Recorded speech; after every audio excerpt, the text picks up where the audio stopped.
Class 10 के हिंदी में अगर ये चीज आप पढ़ लेते हैं ना तो 100% 20 नंबर से ज्यादा यहाँ से नंबर मिलेगा कि किस चैप्टर्स के लेखक कौन है, उस लेखक का जन्म का कहाँ हुआ था, जन्म कब हुआ था, मृत्यु कब हुआ था, और जो लिखा गया चैप्टर्स वो क्या है, कहानी है, निबंध है, भाषण है। ये सब चीजें आपके एग्जाम में कई बार पूछता है, कई बार क्या हर बार पूछता है, और 20 नंबर से ज्यादा यहाँ से ऑब्जेक्टिव लड़ सकते हैं। और खासकर बिहार बोर्ड वाले बच्चे इसको पूरा देखेंगे। देखिए सबसे पहला चैप्टर से बिहार बोर्ड का क्लास 10 का जो पहला हिंदी है, हिंदी का पहला चैप्टर, उसका नाम जाति प्रथा और श्रम विभाजन है। और ट्विकली हम लोग याद करेंगे, ट्विकली याद करेंगे, ऐसे याद करेंगे जो दिमाग में आपका पूरी तरह से बैठ जाएगी। यह देखिए, देखो जाति प्रथा और श्रम विभाजन, जाति प्रथा और श्रम विभाजन के लेखक कौन है, उनका जन्म कब हुआ था, वो क्या है, इन सब चीजों को ट्विकली समझिए। देखो जाति यानी जाति के आधार पर एक लड़की को काम करने के लिए दिया गया। देखो हमारा जो चैप्टर्स का नाम दिया उसी के आधार पर हम लोग लॉजिक से याद करेंगे, लॉजिक से समझेंगे आखिर क्या उसके लेखक कौन है, वो क्या है। देखो तो जाति के आधार पर एक लड़के को काम दिया गया करने के लिए, क्या किया गया, एक लड़के को काम दिया गया करने के लिए,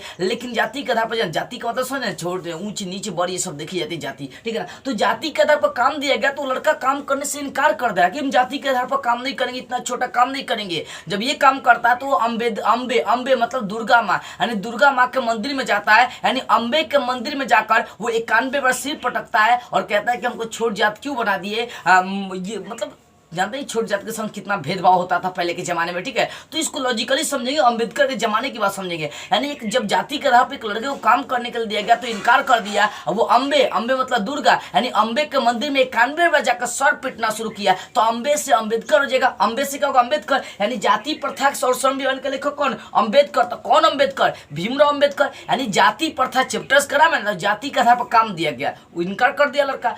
कहाँ चला गया, अम्बे के मंदिर में चला गया, 91 बार सर पीटा है। तो अम्बे से अम्बेडकर, यानी जाति प्रथा और श्रम विभाजन के लेखक कौन हो गया, भीमराव अम्बेडकर हो गया। और कितने बार सर पटका, 91 बार। यानी लेखक का जन्म कब हुआ, 1891। और ये क्या है, तो ये निबंध है। कई बार ये भाषण भी आपको देगा, निबंध अगर ऑप्शन नहीं दे, अब भाषण देता, भाषण भी इसको टच कर सकते हैं, ठीक है बाबू। अगला समझिए, 20 के दांत। अब 20 के दांत कहानी के लेखक कौन, ये कहानी है, कैसे समझेंगे 20 के दांत। तो ध्यान दीजिएगा पर समझिएगा, लॉजिकली इसको समझाने की कोशिश करूंगा कि 20 के दांत। अब एक लड़का है जिसका टोटल दांत विषैला है, क्या है, विषैला है, उसका टोटल दांत क्या, विषैला है। जब कोई मार के उसका 16 को दांत टूट देता है, एक नहीं कम से कम 16 दांत टूट देता है, तो नली में गिर जाता है। कहाँ गिरता है, नली में गिर के आँखिया के इन्हें उन्हें घुमाना शुरू करता है। आँखी देखो, आँख का बहुत सारा प्राचीन मतलब नेत्र, लोचन, विलोचन, ठीक है ना। यानी कहने का मतलब है कि जब उसका 16 को 20 के दांत टूट जाता है, चैप्टर समझिएगा, 20 के दांत चैप्टर्स का, 20 के दांत, 20 के दांत। तो 20 के दांत को टूट देता है के 16 गो। और जब टूट देता था कहाँ गिर जाता नली में, और नली में गिर जाता तो विलोचन करने लगता है। विलोचन का मतलब अखिया इन्हें उन्हें घुमाने लगता है। तो नली में गिर कर विलोचन कर रहा था, नलीन विलोचन। नली में गिर के क्या कर, विलोचन कर रहा था, नलीन विलोचन। यानी 20 के दांत के लेखक कौन है, नलीन विलोचन शर्मा। कितना 20 के दांत तुरा गया था, 16 को तुरा गया था। तो लेखक का जन्म कब हो गया, 1916 में। और ये क्या है, एक कहानी है, ऐसे लॉजिकली याद रखना है। तीसरा है भारत से हम क्या सीखे। अब भारत से हम क्या सीखे के चैप्टर्स के लेखक कौन है। अब ध्यान से, भारत से हम क्या सीखे, ध्यान दीजिए, चैप्टर्स का नाम है भारत से हम क्या सीखे। तो भारत से हम क्या सीखे, सोचिए क्या सीखे। तो भारत से हमने क्या सीखा, भारत से हमने ये सीखा कि हम भारत के मूल निवासी है। इतना मान के चले कि भारत के हम क्या मूल निवासी, हम भारत के रहने वाले। तो हम भारत के रहने वाले तो क्या मूल, मूल से मैक्स मूलर, यानी मूल से मूलर हो जाए। यानी भारत से हम ये सीखे कि हम भारत के मूल निवासी है, यानी हम भारत के रहने वाले हैं। तो मूल से मूलर हो जाएगा, कौन मूलर, तो मैक्स मूलर। कौन हो जाएगा, मैक्स मूलर। भारत से हम क्या सीखे, मैक्स मूलर। ध्यान दीजिएगा, भारत से हम ये सीखे कि हम यहाँ का मूल निवासी है। मूल मतलब मूलर, कौन मूलर, मैक्स मूलर। और हर लड़का या लड़की भारत में कम से कम 2-3 बार वो जन्म लेना ही चाहता है। कितना बार, 2-3 बार जन्म लेना चाहता है। तो कम से कम इनके लेखक का जन्म हो जाएगा 1823। और ये क्या, ललित निबंध। एक चीज समझिए, निबंध और ललित निबंध क्या है। कई बार एग्जाम में निबंध नहीं देकर ललित निबंध ऑप्शन देता है, और ललित निबंध कई बार नहीं देकर निबंध देता है। तो याद देखिएगा, दोनों में से कोई एक ही ऑप्शन देगा, जोड़ने को ललित निबंध ही ऑप्शन देगा। आपका निबंध भी अकेला दे सकता है, इसलिए इन सब चीजों को दिमाग में बैठा है। कई बार लड़का पढ़ के कि ओ मेरी भारत से हम क्या सीखा, ललित निबंध है, एग्जाम में खाली निबंध दे दिया, छोड़ के चले जाते हैं। इनमें से कोई मार के चला जाता है, नहीं बाबू, अगर ललित निबंध नहीं दिया तो निबंध मारिए, ठीक है ना। देखो तो भारत का मूल से मूलर, यानी मैक्स मूलर, यानी भारत से हम क्या सीखे लेखक कौन, मैक्स मूलर। कितने बार जन्म लेना चाहते हैं हर कोई भारत में, 2-3 बार, 1800 1823 में लेखक का जन्म हो गया। चौथा है नाखून क्यों बढ़ते हैं। अब इसके लेखक कौन है, नाखून क्यों बढ़ते हैं के लेखक कौन है। अब ध्यान दीजिएगा, एक लड़का जिसका नाखून बड़ा बड़ा हो गया, वो दुकान के पास गया कटवाने के लिए, तो दुकान वाले से बोला कि मेरे पास 7 गो रुपया आप नाखून काट दीजिए। अब दुकानदार बोलता है कि नहीं हम 7 रुपया नहीं लेंगे, हम 1000 रुपया लेंगे। कौन रुपया लेंगे, 1000 रुपया। यानी लड़का 7 रुपया दे रहा है, तो देखो नाखून काटने के लिए कोई पैसा नहीं लगता है, लेकिन हम लॉजिकली इसको याद करें कैसे चैप्टर्स का नाम, लेखक का नाम, कैसे कितना जन्म में हुआ था उनका, ठीक है ना। तो कहने को देख नाखून क्यों बढ़ते हैं, लेखक नाखून बढ़ गया एक लड़के का, वो कहाँ गया गया नाखून कटवाने के लिए, बोला कि मेरे पास 7 गो रुपया नाखून काट दीजिए, लेकिन बोल रहा है वो कि मैं 7 रुपये में नहीं, मैं 1000 रुपये लूंगा। तो 1000 से 1000 ही हो गया, 1000 से 1000 ही। यानी नाखून क्यों बढ़ते हैं के लेखक कौन है, हजारी प्रसाद द्विवेदी। कितना रुपया लड़का दे रहा था, 7 रुपया, तो वो नहीं लिया 7 रुपया, तो 700 हो जाएगा 1907 है। यानी लेखक का जन्म कब हुआ था, 1907 में। और ये क्या, ये भी एक ललित निबंध है या निबंध भी मार सकते हैं। पांचवा नागरी लिपि। नागरी लिपि के लेखक कौन है, कैसे है? देखो नागरी लिपि, जो नागरी लिपि है वो देवनागरी लिपि के भी नाम से प्रसिद्ध है। और नागरी लिपि से क्या होता है कि हमारे देश के गुणों का, हमारी परंपराओं के गुणों का जानकारी मिलता है। तो गुणों का, तो गुण की जानकारी मिलता है। तो गुण से गुणाकर, गुण से क्या हो जाएगा बाबू, गुणाकर हो जाएगा। हमें गुणों की क्या होता है, जानकारी मिलता है, तो गुण से क्या हो जाएगा, गुणाकर।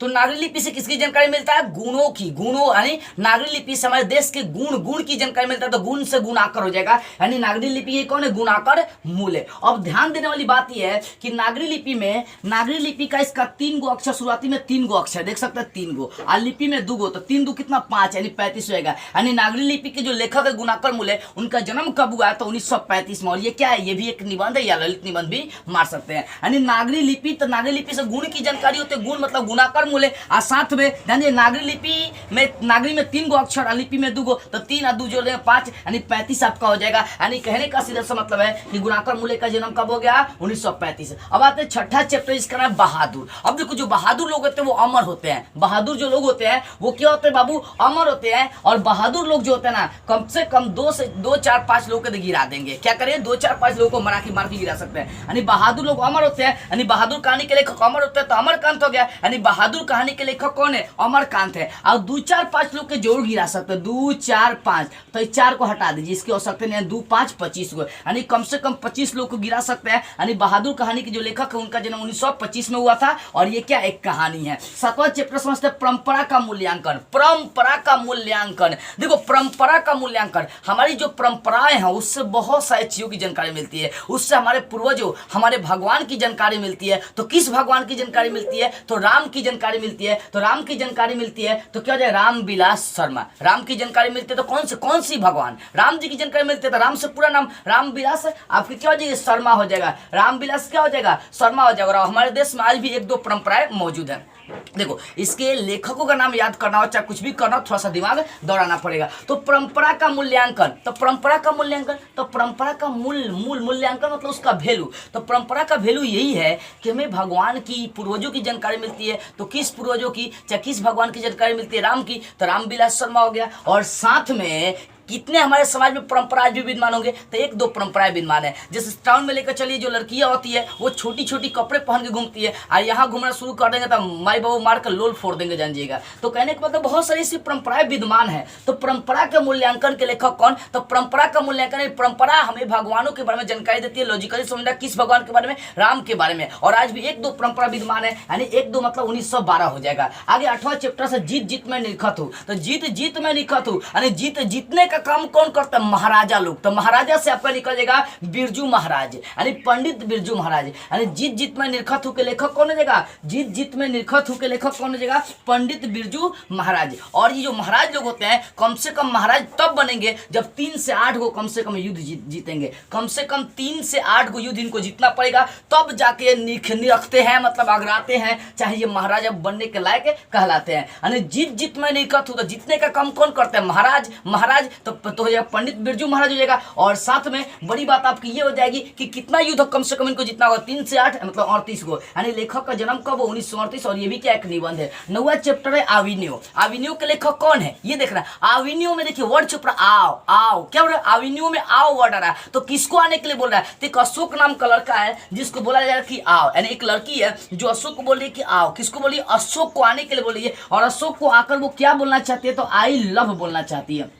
यू नहीं, ओनली आई लव, क्योंकि ट्विकली मुझे याद करवाना है। तो अविनो में वर्ड है आओ आओ आओ, तो किसको आने के लिए बोला जा रहा है? अशोक को बोला जा रहा है। और क्या बोलने के लिए बोला रही हो? तो आई लव बोलने के लिए बोला रही है। ध्यान दो, लव में कौ गो अक्षर? 4 गो, आई में कौ गो अक्षर? 1 गो, तो 4 एक कितना हो जाएगा? 41 हो जाएगा। यानी लेखक का जन्म 1941 हो गया। और किसको बुला रही थी? अशोक को। तो अशोक को कौन था? अशोक का मतलब अशोक वाजपेयी हो गया। यानी अभिनव के लेखक कौन हो गए? अशोक वाजपेयी। और ये भी एक ललित निबंध है या निबंध भी मार सकते हैं, ठीक है। 10वां है मछली। मछली कहानी के लेखक कौन है? तो ध्यान दीजिएगा, एक लड़का है जिसका नाम विनोद है। वो पिताजी के संग कहाँ गया है? मछली लाने के लिए गया है। वो पापा से बोला कि पापा मुझे 7 गो मछली खरीद दीजिए, लेकिन पापा उसको 1-2 चमेटा लगा के बोलते हैं कि नहीं 7 गो नहीं 3 गो मछली ले जाना है। 7 गो मांगता है, लेकिन पापा कितना 3 ही मछली खरीदवाते हैं। यानी 7 गो 3 गो कितना? 37 गो जगह 3 पहले लिखे 7 बाद में लिखिए तो 37। यानी लेखक का जन्म क्या होगा? 1937। और ये क्या एक कहानी है, मतलब है एक लड़का जिसका नाम क्या? विनोद है, ठीक है ना। वो कहाँ जाता है? मछली लाने। यानी मछली लाने विनोद नाम का एक लड़का पापा के संग जाता है। वो 7 मछली कहता है, लेकिन पापा 3 ही खरीदते हैं, तो 37 हो गया। यानी लेखक का जन्म 1937 में। और ये कहानी है। 11वां है चैप्टर्स नौबत खाने में इबादत। क्या है? नौबत खाने में इबादत। देखो नौबत खाने में इबादत, नौबत खाने मतलब इतना नौबत आ गया कि 7-7 बार मिश्री खाना पड़े। चैप्टर्स का नाम देखिए, नौबत खाने में इबादत है। यानी नौबत मतलब इतना घटिया नौबत आ गया है, इतना घटिया नौबत आ रहा है कि कम से कम 7-7 बार रोज मिश्री खाना पड़ा है। मिश्री याद है? मिश्री वर्ड का क्यों यूज कर रहा हूं? क्योंकि इसमें चैप्टर्स के लेखकों का नाम याद करना, तो मिश्री आना चाहिए, ठीक है ना। यानी नौबत आ गया है कि 7-7 बार मिश्री खाना पड़ा है। तो 7-7 से 77, यानी लेखक का जन्म 1977। अब मिश्री से मिश्र हो जाएगा। यानी कौन सा मिश्र? तो यतीन्द्र मिश्र हो जाएगा। यानी लेखक कौन हो गए? यतीन्द्र मिश्र, ठीक है ना। और लेखक का जन्म 1977, क्योंकि 7-7 बार मिश्री खाना पड़ा था। और ये भी एक निबंध है। अंतिम चैप्टर है जिसका नाम है शिक्षा और संस्कृति। अब शिक्षा और संस्कृति क्या? महान है। यानी इंडिया का शिक्षा महान है, संस्कृति महान है। महान से महा से महात्मा गांधी हो जाएगा। यानी इसके लेखक कौन है? महात्मा गांधी। अब महात्मा गांधी जरा 6-9 के चक्कर में नहीं रहते थे। यानी 6-9 यानी 69। यानी लेखक का जन्म कब हो गया? महात्मा गांधी का जन्म कितना होगा? 1869। इनका मृत्यु कैसे याद करेंगे? देखो महात्मा गांधी के 4 गो बेटा, हरिलाल, मनीलाल, रामदास, देवदास। और चारों को क्या करना? दुगुना करना था 48। यानी इनका मृत्यु कब होगा? 1948 में हो गया है। इनका मृत्यु कब हो? 1948, 30 जनवरी 1948 को इनको मार दिया गया था गोली से, ठीक है। तो बस इस तरह से आप इसको याद कर लेंगे लॉजिकली। और इतना गारंटी देते हैं कि यहाँ से आपका जन्म, लेखक का मृत्यु, किस चैप्टर्स के लेखक कौन है, जो दिया गया चैप्टर्स वो कहानी है, भाषण है, यात्रा वृत्तांत है, क्या है, ये सब क्वेश्चन करते रहता है। एक बार इसका स्क्रीनशॉट ले लीजिए। और 20+ नंबर यहाँ से लगेगा। ये आपका गद्य खंड था। इसके बाद में पद खंड का एक वीडियो लाऊंगा और आप लोगों को पूरा हिंदी का निचोड़ क्लियर करा दूंगा। और अगर गद्य खंड पद खंड बढ़िया से क्लियर कर लेता है तो 20-30 नंबर आसानी से आपके एग्जाम में ऑब्जेक्टिव क्वेश्चन यहाँ से लड़ जाएंगे। हो सकता है मिलान करने वाला भी क्वेश्चन रहेगा, किस चैप्टर्स के लेखक कौन है, ये भी 5 नंबर में कई बार पूछ देता है। इस वीडियो को पूरा देखिएगा और हर बच्चों के पास शेयर कर दीजिएगा। जय हिंद।